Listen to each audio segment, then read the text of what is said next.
ഈ എൻ്റെ പിള്ള ഇങ്ങനെ ലോൺ ആപ്പ് എടുത്തുനിന്ന് അല്ലെങ്കിൽ ഇങ്ങനെ ഒരു ഇതിൽ പെട്ടെന്ന് എനിക്ക് തന്നത് ഇവൻ്റെ ലാസ്റ്റിൽ വേണം ഇവൻ്റെ അക്കൗണ്ടിൽ വേണം നമ്പർ എന്ന് പറഞ്ഞാൽ നിൻ്റെ സമയം അടുത്ത് മക്കളെ എന്താണ് ലാസ്റ്റിൽ വന്ന്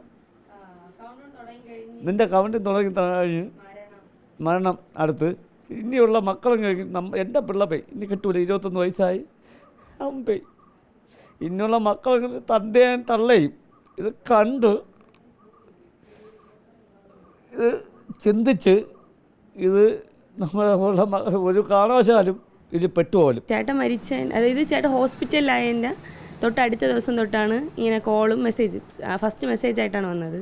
അപ്പം ഇതുപോലെ ഒരുമാതിരി എന്ന് വെച്ചാൽ ഫ്രോഡായിട്ടുള്ള രീതിയിലുള്ള സംസാരങ്ങളും അവനെക്കുറിച്ച് ബാഡായിട്ടും പിന്നെ നമ്മളെ വീട്ടുകാർ എല്ലാവരെയും അഡ്രസ്സ് ഉൾപ്പെടെ വെച്ചാണ് അവർ ടാർഗറ്റ് മോർഫ് ചെയ്ത ഫോട്ടോസ് അയക്കുക അങ്ങനെയാണ്. എൻ്റെ ഫോണിലും മോർഫ് ചെയ്ത ഫോട്ടോസ് ചേട്ടൻ്റെ മോർഫ് ചെയ്ത ഫോട്ടോസ് എല്ലാം വന്നു. ഫസ്റ്റ് എൻ്റെ ഞാൻ ഇതിന് കേസ് കൊടുത്തപ്പം അവർ പറഞ്ഞതെന്ന് വെച്ചാൽ ഒന്നും ചെയ്യാൻ